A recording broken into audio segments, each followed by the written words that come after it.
গল্পের শুরুতে আমরা ফ্র্যাঙ্ক নামের এক বন্দীকে দেখি যে এক ভয়ঙ্কর জেলে বন্দী আছে। এই জেলের ওয়ার্ডেন ফ্র্যাঙ্ককে ভীষণ ঘৃণা করত। তাকে শুধু ওয়ার্ডেনের সঙ্গে তর্ক করার শাস্তি দিতেই গ্যাস চেম্বারের ভেতরে ঢুকিয়ে দেওয়া হয়। এটা ছিল এক বিশেষ ক্যাবিন যার ভেতরে ছেড়ে দেওয়া হতো বিষাক্ত গ্যাস, যাতে মানুষ শ্বাস নিতে না পেরে ধীরে ধীরে মারা যায়। ফ্র্যাঙ্ককে অনেকক্ষণ এই চেম্বারের ভেতরে রাখা হয় এবং ভেতরে সে ভীষণ কষ্ট পাচ্ছিল। গার্ড চাইছিল গ্যাস বন্ধ করতে, কিন্তু ওয়ার্ডেন বলেছিল চালু রাখতে। ফ্র্যাঙ্ক একেবারে মৃত্যুর কাছাকাছি পৌঁছে গিয়েছিল। ঠিক তখনই ওয়ার্ডেন গ্যাস বন্ধ করার নির্দেশ দেয়। ফ্র্যাঙ্কের অবস্থা খুব খারাপ হয়ে যায়, কিন্তু ওয়ার্ডেন ফ্র্যাঙ্ককে এতটা ঘৃণা কেন করত? এই প্রশ্নের উত্তর জানতে আমাদের গল্পের একটু পেছনে যেতে হবে। আজ থেকে কয়েক বছর আগের কথা। ফ্র্যাঙ্ক ছিল একজন সাধারণ গাড়ির মেকানিক। সে খুব স্বাভাবিক আর সুখের জীবন কাটাচ্ছিল। তার একটি গার্লফ্রেন্ডও ছিল এবং তারা দুজন একে অপরকে খুব ভালোবাসতো। একদিন সে তার গার্লফ্রেন্ডের সঙ্গে দেখা করতে আসে এবং দুজন একসঙ্গে কিছু সুন্দর মুহূর্ত কাটায়। কিছুক্ষণ পর ফ্র্যাঙ্ক কয়েকটা বাচ্চার সঙ্গে ফুটবল খেলতে যায়। সবাই খুব ভালো ছিল, আনন্দ করছিল, সবার মুখে হাসি ছিল। কিন্তু এই সুখটা বেশিক্ষণ টেকেনি। খেলাটা শেষ হওয়ার পর তার গার্লফ্রেন্ড ফ্র্যাঙ্ককে এক জায়গায় নামিয়ে দেয়। সেই জায়গাটা ছিল আর কেউ নয়, একটা জেল। আসলে ফ্র্যাঙ্ক ছিল একজন অপরাধী যাকে জেলে পাঠানো হয়েছিল, তবে সে কোনো বড় বা ভয়ঙ্কর কেসে জড়িত ছিল না। তাকে রাখা হয়েছিল এক সাধারণ জেলে, যেখানে বেশি বিপজ্জনক অপরাধীরা থাকতো না। এই জেলের সব মানুষই খুব ভালো স্বভাবের এবং বন্ধু সুলভ ছিল। সেখানে ফ্র্যাঙ্ক সবার প্রিয় হয়ে উঠেছিল। সে কখনো কারোর সঙ্গে ঝামেলা করতো না, আর সেই কারণে পুলিশও তাকে প্রতি সপ্তাহে একদিন বাড়ি যাওয়ার সুযোগ দিত। ফ্র্যাঙ্ক জেলের ভেতর সবাইকে ফুটবল খেলা শেখাতো। সবাই ফ্র্যাঙ্ককে খুব সম্মান করত। হঠাৎ একদিন কিছু লোক তাদের উপর আক্রমণ করে। ফ্র্যাঙ্ক নিজেকে আটকাতে পারেনি, তাই সেই গুন্ডাদের খুব মারধর করে অজ্ঞান করে দেয়। তাদের অবস্থা এতটাই খারাপ হয় যে কোর্ট এটাকে শাস্তিযোগ্য অপরাধ হিসেবে ধরে নিয়ে ফ্র্যাঙ্ককে আবার জেলে পাঠায়। এই ঘটনার পর যখন তার গরুর মৃত্যুর সময় ঘনিয়ে আসে, তখন ফ্র্যাঙ্ক জেলের ওয়ার্ডেনের কাছে অনুরোধ করে সে যেন তার গরুর সঙ্গে শেষবারের মতো একবার দেখা করতে পারে। সে শুধু 1 ঘন্টার সময় চেয়েছিল। ওয়ার্ডেন সরাসরি এই অনুরোধ প্রত্যাখ্যান করে দেয়, কারণ সে কোনো অবস্থাতেই ফ্র্যাঙ্ককে তার গরুর কাছে যেতে দিতে চায়নি। এরপর ফ্র্যাঙ্ক জেল থেকে পালিয়ে যায়। তার গরুর জীবনের শেষ মুহূর্তগুলো তার সঙ্গেই কাটায়। গরুর মৃত্যু হওয়ার পর ফ্র্যাঙ্ক নিজেই পুলিশের সামনে এসে আত্মসমর্পণ করে দেয়। তো যে জেল থেকে সে পালিয়েছিল, সেই জেলের সিকিউরিটি এতটাই কড়া ছিল যে আজ পর্যন্ত সেখান থেকে কেউ পালাতে পারেনি। এই কারণে ফ্র্যাঙ্ক নাম মিডিয়ায় ছড়িয়ে পড়ে এবং সবাই তাকে একজন হিরো বলতে শুরু করে। কিন্তু জেল থেকে পালানো অপরাধে তার সাজা আরো 5 বছর বাড়িয়ে দেওয়া হয়। এরপর ফ্র্যাঙ্ক জেলে আগের মতোই শান্তভাবে থাকতে থাকে। সে কোনো নিয়ম ভাঙেনি। এভাবে সে জেলে আরো 4 বছর কাটিয়ে দেয়। এখন ফ্র্যাঙ্কের সাজা শেষ হতে হতে মাত্র 2 মাস বাকি ছিল। তো ঠিক সেই রাতেই সবকিছু বদলে যায়। ফ্র্যাঙ্ক নিজের সেলে ছিল, এমন সময় কিছু লোক সেখানে আসে। তারা ছিল অন্য এক জেলের সিকিউরিটি গার্ড। কোনো রকম সতর্কতা ছাড়াই তারা জোর করে ফ্র্যাঙ্ককে তুলে নিয়ে অন্য জেলে নিয়ে যায়। ফ্র্যাঙ্ক পুরোপুরি হতভম্ব হয়ে যায়। সে বলে তাকে কোনো ট্রান্সফারের কথা জানানো হয়নি, কিন্তু গার্ডরা শুধু একটাই কথাই বলে, এটাই তাদের কাজ করার পদ্ধতি। এরপর ফ্র্যাঙ্ককে এমন এক জেলে নিয়ে যাওয়া হয় যেটা ছিল একেবারে আলাদা। এটা ছিল এক অনন্ত হাই সিকিউরিটি জেল। এই জেলে থাকা অপরাধীরা সাধারণ ছিল না। এখানে শুধু খুনি, সাইকোপাথ আর হাই প্রোফাইল অপরাধীরাই থাকতো। আর সবচেয়ে ভয়ঙ্কর ব্যাপার ছিল, এই জেলের ওয়ার্ডেন সেই লোকটাই যার জেল থেকে একসময় ফ্র্যাঙ্ক পালিয়ে গিয়েছিল। ফ্র্যাঙ্ক পালানোর পর ওয়ার্ডেনের সম্মান পুরোপুরি ধুলোয় মিশে যায়। তাকে তার পদ থেকেও সরিয়ে দেওয়া হয়। এমনকি তার সঙ্গে কাজ করা লোকজনও তাকে নিয়ে হাসাহাসি করতে শুরু করে। এই কারণে ওয়ার্ডেন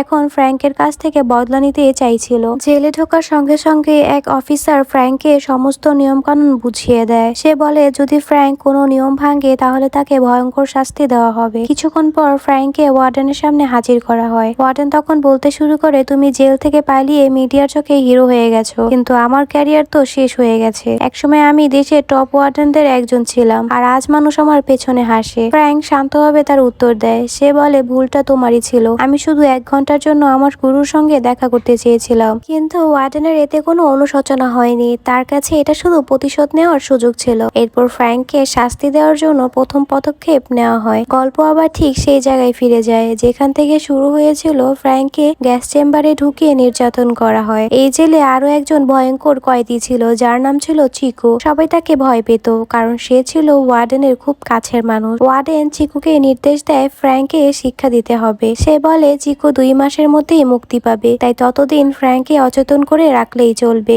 একদিন ফ্র্যাঙ্ক যখন নিজের সেলের বাইরে জেলের গ্রাউন্ডে ছিল, তখন চিকু আর তার লোকেরা তাকে ঘিরে ফেলে। চিকুর হাতে ছিল বরফ ভাঙার মতো একটি ধারালো অস্ত্র, যা দেখে সবাই কেঁপে ওঠে। অস্ত্রটা দিয়ে কাউকে এক ছটকায় মেরে ফেলা সম্ভব ছিল। ঠিক তখন চিকু আক্রমণ করতে যাচ্ছিল। ঠিক তখন সেখানে এক সিকিউরিটি অফিসার এসে পড়ে। অফিসার অফিসার চিকোর হাতে সেই ধারালো অস্ত্রটা দেখতে পায়। সে তখন চিকোর কাছে এগিয়ে আসে। ঠিক তখনই চিকো ভিড়ের সুযোগ নিয়ে লোকজনের সাহায্যে অস্ত্রটা লুকিয়ে ফেলে। এরপর অফিসার ফ্র্যাঙ্ককে জিজ্ঞেস করে চিকোর কাছে কোনো অস্ত্র ছিল কিনা। ফ্র্যাঙ্ক একটু ভেবে না বলে দেয়, কারণ সে কোনো ঝামেলা জড়াতে চাইছিল না। ফ্র্যাঙ্ক চাইছিল শাস্তি শেষ করে মুক্তি হয়ে আবার নিজের স্বাভাবিক জীবনে ফিরে যেতে। এরপর তাকে জেলের ভেতর পরিষ্কার পরিচ্ছন্নতার কাজ দেওয়া হয়। এই কাজ করার সময় ফ্র্যাঙ্কের সঙ্গে আরেক বন্দির পরিচয় হয়, যার নাম ছিল ড্যালিস। ড্যালিস ফ্র্যাঙ্ককে জানায় সে যেই জেল থেকে পালিয়েছিল সেই জেলেই একসময় ড্যালিসও বন্দী ছিল। ড্যালিস ফ্র্যাঙ্ককে বলে, ভাই তুমি তো জিনিয়াস, দেখো ওয়ার্ডেন তোমাকে কোনোভাবেই বাঁচতে দেবে না, চলো আমরা দুজন মিলে এখান থেকে পালিয়ে যাই। কিন্তু ফ্র্যাঙ্ক এই প্রস্তাব সরাসরি নাকচ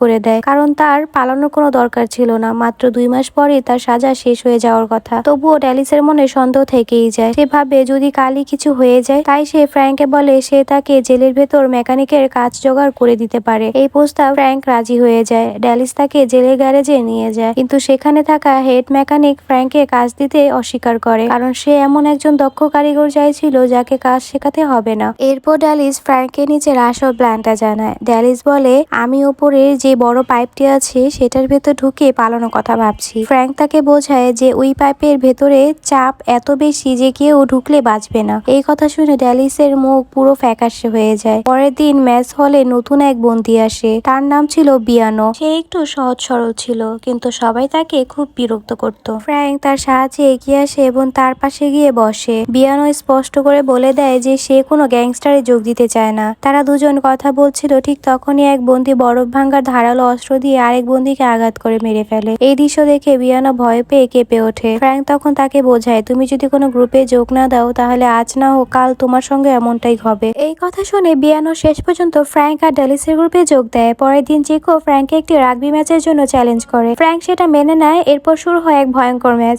যেখানে চিকো আর তার লোকেরা নিয়ম ভেঙে বারবার ফ্র্যাঙ্কের উপর হামলা করছিল। কিন্তু ফ্র্যাঙ্ক ছিল একজন দুর্দান্ত খেলোয়াড়। সে আগেই বুঝতে পেরেছিল ওরা কিছু গন্ডগোল করবে, তাই তাদের প্রতিটা আক্রমণের জবাব সে ঠান্ডা মাথায় দিচ্ছিল। এই ম্যাচটা হেড মেকানিকও দেখেছিল, যে আগে ফ্র্যাঙ্কের গ্যারেজে কাজ দিতে অস্বীকার করেছিল। ফ্র্যাঙ্কের খেলা আর সাহস দেখে সে ভীষণভাবে মুগ্ধ হয়ে যায়। ম্যাচ শেষে সে নিজেই মাঠে নেমে আসে আর সবাইকে একাই সামলাতে শুরু করে। তার সঙ্গে যোগ দেওয়ার পর ফ্র্যাঙ্কের টিম এই ম্যাচ জিতে যায়। ম্যাচ শেষে মেকানিক ফ্র্যাঙ্ককে বলে, আগামীকাল থেকে তুমি গ্যারেজে কাজ করতে পারো। পরের দিন ফ্র্যাঙ্ক গ্যারেজে যায়। হেড মেকানিক তাকে পুরো জায়গাটা ঘুরিয়ে দেখায়। সেখানে একটি পুরনো ভাঙ্গাচোরা মাসুল কার দাঁড়িয়ে ছিল। মেকানিক বলে, এই গাড়িটা আমার খুব প্রিয় ছিল, কিন্তু এখন এর ইঞ্জিন পুরোপুরি নষ্ট হয়ে গেছে, এটা আর কোনোদিনই চলবে না। তখন ফ্র্যাঙ্ক জিজ্ঞেস করে, আমি কি একবার চেষ্টা করে দেখতে পারি গাড়িটা ঠিক করা যায় কিনা। ফ্র্যাঙ্ক কাজ শুরু করে দেয়। সে অনেক বই পড়ে, ইঞ্জিন খুলে দেখে এবং পুরোপুরি দক্ষতা দিয়ে গাড়িটার উপর কাজ করতে থাকে। কয়েকদিনের মধ্যেই মাসুল কারের ইঞ্জিন আবার চালু হয়ে যায়। সেই গাড়িটা পেন্টিং করে দেয় আর গাড়িটা একেবারে নতুনের মতন হয়ে ওঠে। এবার ফ্র্যাঙ্ক গাড়িতে বসে সেটাকে চালাতে যাচ্ছিল। ভিয়ানো ফ্র্যাঙ্কের সঙ্গে গাড়িতে বসে। ভিয়ানো জানায় সে যে গাড়িটাতে চালাতে জানে না। এরপর ফ্র্যাঙ্ক তাকে ড্রাইভিং শেখায়। হঠাৎ ভিয়ানো আবেগী হয়ে ফ্র্যাঙ্ককে জিজ্ঞেস করে সে কি কখনো আবার এই গাড়িটা চালাতে পারবে। উত্তরে ফ্র্যাঙ্ক শুধু একটা কথাই বলে,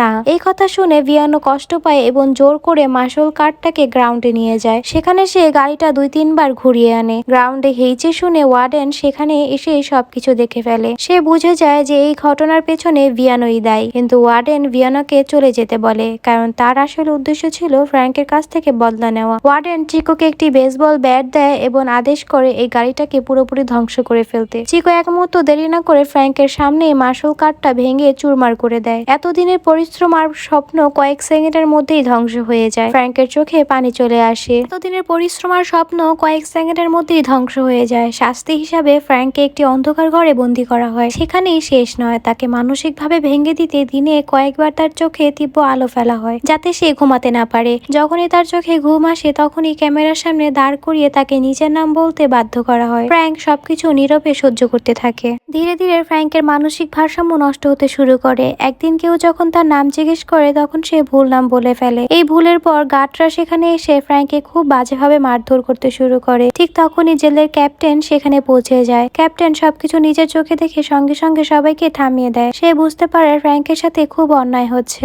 এরপর ক্যাপ্টেন ফ্র্যাঙ্ককে ওয়ার্ড থেকে বের করে আনে এবং তখনই ফ্র্যাঙ্ক জানতে পারে তার গার্লফ্রেন্ড তাকে অনেকগুলো চিঠি পাঠিয়েছে, সেগুলো এতদিন তাকে দেওয়া হয়নি। ফ্র্যাঙ্ক সেই চিঠিগুলো পড়ে প্রতিটা চিঠিতে ভরা ছিল ভালোবাসা আর আশার কথা। সে খুব খুশি হয় এবং তার মনে হয় হয়তো এবার সব ঠিক হয়ে যাবে। এরপর ফ্র্যাঙ্ক অন্ধকার সেল থেকে বের হয়ে বন্ধুদের সঙ্গে দেখা করতে গ্যারেজে যায়। সেখানে ভিয়ানো তার কাছে সে ক্ষমা চায়। ভিয়ানো বলে আমি সাজা কমানোর লোভে সব করেছি, আমাকে ক্ষমা করে দাও ভাই, আমি খুব বড় ভুল করেছি। ফ্র্যাঙ্ক তখন শান্তভাবে বলে এখন এসব আর কোনো গুরুত্ব রাখে না। ফ্র্যাঙ্ক বলে আমি এই জেলে ইতিমধ্যে 40 দিন কাটিয়ে ফেলেছি, এখন মাত্র 20 দিন বাকি, তারপরই আমি মুক্তি পাবো। পরের দিন ম্যাচে খাবারের সময় চিকো ফ্র্যাঙ্কের প্লেট তুলে নিয়ে চলে যায়। ফ্র্যাঙ্ক কিছু বলে না, কিন্তু তার বন্ধুরা নিজেদের প্লেট থেকে অল্প অল্প করে তাকে খেতে দেয়। এই ঘটনা ওয়ার্ডেন জানতে পারে, সে আরো রেগে যায়। সে চিকোকে ডেকে বলে এমন কিছু করো যাতে ফ্র্যাঙ্কের শাস্তি আরো বেড়ে যায়। এরপর চিকো আর তার লোকে নতুন একটা প্ল্যান বানায়। তারা ফ্র্যাঙ্ক আর ভিয়ানো দুজনকেই জিম রুমে ডেকে আনে। সেখানে দুজনকে ভয়ঙ্করভাবে মারধর করা হয়। ভিয়ানোকে তো প্রায় খুন করে ফেলে। এরপর চিকো একটি ভারী বেঞ্চ প্রেসের রড তুলে নিয়ে চিকো ভারী রডটি ভিয়ানোর উপর ফেলে দেয়। প্রচন্ড যন্ত্রণায় ছটফট করতে করতে ভিয়ানোর সেখানে মৃত্যু হয়। যখন ফ্র্যাঙ্ক এই খবর জানতে পারে তখন তার রাগের আর কোনো সীমা থাকে না। ফ্র্যাঙ্ক বুঝে যায় এই সবকিছু ইচ্ছে করেই করা হয়েছে, শুধু তাকে জেলের ভেতর আটকে রাখার জন্য। ওয়ার্ডেন চেয়েছিল ফ্র্যাঙ্ক চিকোর সাথে মারামারিতে জড়িয়ে পড়ুক, আর সেই কারণে ফ্র্যাঙ্ক এতদিন নিজেকে সামনে রেখেছিল। কিন্তু এবার সে সিদ্ধান্ত নেয় আর চুপ থাকবে না। সে সোজা বাইরে বেরিয়ে যায়। চিকো আর তার সঙ্গীদের সামনে গিয়ে ফ্র্যাঙ্ক একে একে সবাইকে মারতে শুরু করে। তার প্রতিটা ঘুষিতে ভিয়ানোর মৃত্যুর রাগ ফুটে উঠেছিল। এটা শুধু মারামারি ছিল না, এটা ছিল বন্ধুর মৃত্যুর প্রতিশোধ। ফ্র্যাঙ্ক এত জোরে চিকোকে আঘাত করে যে সে বেঞ্চের ওপর গিয়ে পড়ে। যেভাবে চিকো আগে ভিয়ানোকে মেরেছিল, ফ্র্যাঙ্কও ঠিক সেভাবেই তাকে মারার কথা ভাবে। কিন্তু ঠিক তখনই সে জানালার দিকে তাকিয়ে ওয়ার্ডেনকে দেখতে পায়। সে সবকিছু নজরে রাখছিল। ফ্র্যাঙ্ক বুঝে যায় এটা ওয়ার্ডেনেরই চাল। সে চায় ফ্র্যাঙ্ক চিকোকে মেরে ফেলুক, কারণ তাতে করে ফ্র্যাঙ্কের শাস্তি আরো বেড়ে যাবে এবং সারা জীবন তাকে টর্চার করা হবে। কিন্তু ফ্র্যাঙ্ক ওয়ার্ডেনের এই প্ল্যান সফল হতে দেয় না। ঠিক সেই সময় চিকোর গ্যাংয়ের একজন পেছন থেকে এসে ফ্র্যাঙ্কের ওপর হামলা করে তাকে গুরুতর আহত করে। ফ্র্যাঙ্কের সঙ্গে সঙ্গে মেডিকেল রুমে নিয়ে যাওয়া হয়। সেখানে সে তার গার্লফ্রেন্ডের সঙ্গে দেখা করে। তাদের দেখা করার জন্য মাত্র আধা ঘন্টা সময় দেওয়া হয়। দুজনেই একে অপরকে দেখে খুব খুশি হয়, কারণ তাদের ভালোবাসা ছিল খুব গভীর। তো মাত্র 5 মিনিটের মধ্যে গার্ডরা এসে তার গার্লফ্রেন্ডের বাইরে নিয়ে যায়। সেই রাতে ফ্র্যাঙ্ক যখন নিজের সেলে ফিরে আসে তখন আরেক বন্দী তার কাছে এসে বলে আগামীকাল আমি মুক্তি হয়ে যাব। বন্দী ফ্র্যাঙ্ককে হুমকি দেয় আমি আজাদ হলে আমি আগে তোমার গার্লফ্রেন্ডের কাছে যাব, সে খুব সুন্দর, ওর সাথে খেলতে মজা আসবে। এই কথা শুনে ফ্র্যাঙ্ক ভেঙে পড়ে। বন্দী ফ্র্যাঙ্ককে তার গার্লফ্রেন্ডের ছবি দেখায়। এতে ফ্র্যাঙ্ক আরো আতঙ্কিত হয়ে যায়। সে গার্ডদের কাছে ফোন করার অনুমতি চায়, কিন্তু গার্ডরা তাকে ফোন করতে দেয় না। ঠিক তখনই ড্যালিস সেখানে আসে এবং ফ্র্যাঙ্ককে বলে ভাই আমাদের এখান থেকে যত তাড়াতাড়ি সম্ভব পালাতে হবে। ড্যালিস জানায় ফ্র্যাঙ্কের সাজা আর মাত্র কয়েকদিনের মধ্যেই শেষ হবে। ড্যালিস বলে তাহলে পালানোর কথা কেন ভাবছো? ফ্র্যাঙ্ক জানায় যদি সে এখান থেকে না বেরোতে পারে তাহলে সেই বন্দী তার গার্লফ্রেন্ডকে মেরে ফেলবে। এরপর দুজন মিলে জেল থেকে পালানোর পরিকল্পনা করে। প্রথমে তারা ডিউটি থাকা এক গার্ডারকে অজ্ঞান করে দেয়। তারপর তারা দেয়াল বেয়ে ওপরে উঠে অন্য পাশে চলে যায়। সেখানে একটি জায়গা ছিল যেখান থেকে দুই দিকে যাওয়ার রাস্তা ছিল। ফ্র্যাঙ্ক বলে আমরা ডান দিকে যাই, কিন্তু ড্যালিস বলে না আমাদের বাম দিকে যেতে হবে, আমি এখনকার সব রাস্তা চিনি। ফ্র্যাঙ্ক তার কথা বিশ্বাস করে বাম দিকে চলে যায়, কিন্তু সামনে গিয়ে তারা দেখে ওয়ার্ডেন অনেক গার্ড নিয়ে দাঁড়িয়ে আছে। ফ্র্যাঙ্ককে ধরে ফেলা হয়। তখন ফ্র্যাঙ্ক বুঝে যায় ড্যালিস তাকে ধোঁকা দিয়েছে। ফ্র্যাঙ্ক ড্যালিসকে জিজ্ঞেস করে তুমি আমার সাথে এমন করলে কেন? ড্যালিস জানায় আমার মৃত্যুদণ্ড হয়েছে, ওয়ার্ডেন কথা দিয়েছে তোমাকে ধরিয়ে দিলে আমাকে পালানোর সুযোগ দেবে। ওয়ার্ডেন বলে আগে একবার পালানোর চেষ্টা করেছিলে, তখন তোমার সাজা 5 বছর বেরিয়েছিল, আর এখন দ্বিতীয়বার চেষ্টা করায় সাজা 10 বছর বাড়বে। ওয়ার্ডেন ভয় দেখিয়ে বলে আগামী 10 বছর তোমাকে এই জেলেই পাগল করে ছেড়ে দেব। এই কথা শুনে ফ্র্যাঙ্ক সম্পূর্ণ ভেঙে পড়ে। ফ্র্যাঙ্ক বলে স্যার দয়া করে আমাকে ছেড়ে দিন, আমি আপনার সব কথা মেনেছি, এমনকি পালানোর সুযোগও ছেড়ে দিয়েছি। কিন্তু ওয়ার্ডেন বলে তার জেল থেকে কেউ পালাতে পারে না। এরপর সে নিজের গার্ডদের ইশারা করে। গার্ডরা ড্যালিসকে ভয়ঙ্করভাবে মারধর করে এবং তাকে পানিতে ফেলে দেয়। তারপর ওয়ার্ডেন গার্ডদের নির্দেশ দেয় ফ্র্যাঙ্কের সাথেও একই ব্যবহার করতে এবং তাকে সেলে আটকে রাখতে। যখন গার্ডরা ফ্র্যাঙ্ককে মারতে আসে তখন ফ্র্যাঙ্ক আর চুপ করে বসে থাকে না। ফ্র্যাঙ্ক পাল্টা আক্রমণ শুরু করে। সে একে একে সব গার্ডকে মারতে থাকে, এমনকি একজন গার্ডকেও পানিতে ছুঁড়ে ফেলে। ঠিক তখনই ড্যালিস বলে তুমি কি আমাকে তোমার সাথে নিয়ে যেতে পারো, আমাকে জোর করে কাজ করানো হচ্ছে। ফ্র্যাঙ্ক বড় মন নিয়ে তাকে ক্ষমা করে দেয় এবং তার দিকে হাত বাড়ায়, কিন্তু হঠাৎ পানির ভেতর থেকে এক গার্ড চুপি চুপি ফ্র্যাঙ্কের গলা চেপে ধরে। ঠিক তখনই ড্যালিস একটি বৈদ্যুতিক শর্ট বের করে হুমকি দেয় যদি ফ্র্যাঙ্ককে না ছাড়ো আমি পানিতে কারেন্ট ছেড়ে দেবো, তখন তোমরাও মরবে। ভয় পেয়ে গার্ড ফ্র্যাঙ্ককে ছেড়ে দেয়। ফ্র্যাঙ্ক দ্রুত সেখান থেকে পালিয়ে যায়। সবাই তাকে খুঁজতে শুরু করে, কিন্তু কেউ বুঝতে পারছিল না সে কোথায় লুকিয়ে আছে। ওয়ার্ডেন ভীষণ রেগে গিয়ে বলে আমার ফ্র্যাঙ্ককে জীবিত চাই। ঠিক তখনই ফ্র্যাঙ্ক পেছন থেকে এসে ওয়ার্ডেনের গলায় ছুরি ধরে। ফ্র্যাঙ্ক বলে, তুমি কি ভেবেছিলে আমি এখান থেকে পালিয়ে সারা জীবন পুলিশের ভয়ে থাকবো? আমি এমন জীবন চাই না। এরপর ওয়ার্ডেনকে জোর করে সিকিউরিটিশন রুমে নিয়ে যাওয়া হয় এবং তাকে ইলেকট্রিক চেয়ারে বসানো হয়। এখানে সাধারণ বন্দীদের মৃত্যুদণ্ড দেওয়া হয়। সেখানে সিকিউরিটি গার্ড আর ক্যাপ্টেনও উপস্থিত ছিল। ফ্র্যাঙ্ক নিজের হাত টেপ দিয়ে ইলেকট্রিক সুইচের সাথে বেঁধে ফেলে। চারপাশে সব বন্দুক এখন ফ্র্যাঙ্কের দিকেই তাক করা ছিল।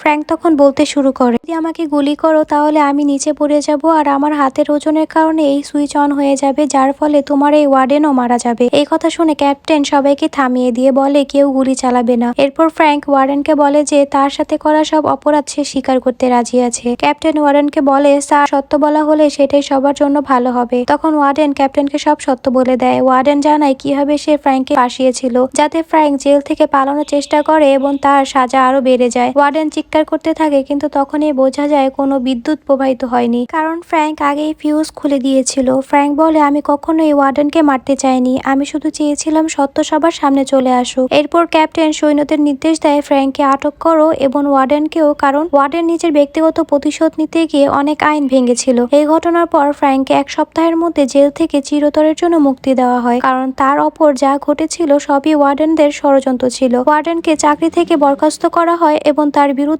মামলা চালানো হয়। ভিডিওটি যদি ভালো লেগে থাকে তাহলে লাইক দাও। আবার দেখা হবে পরের ভিডিওতে।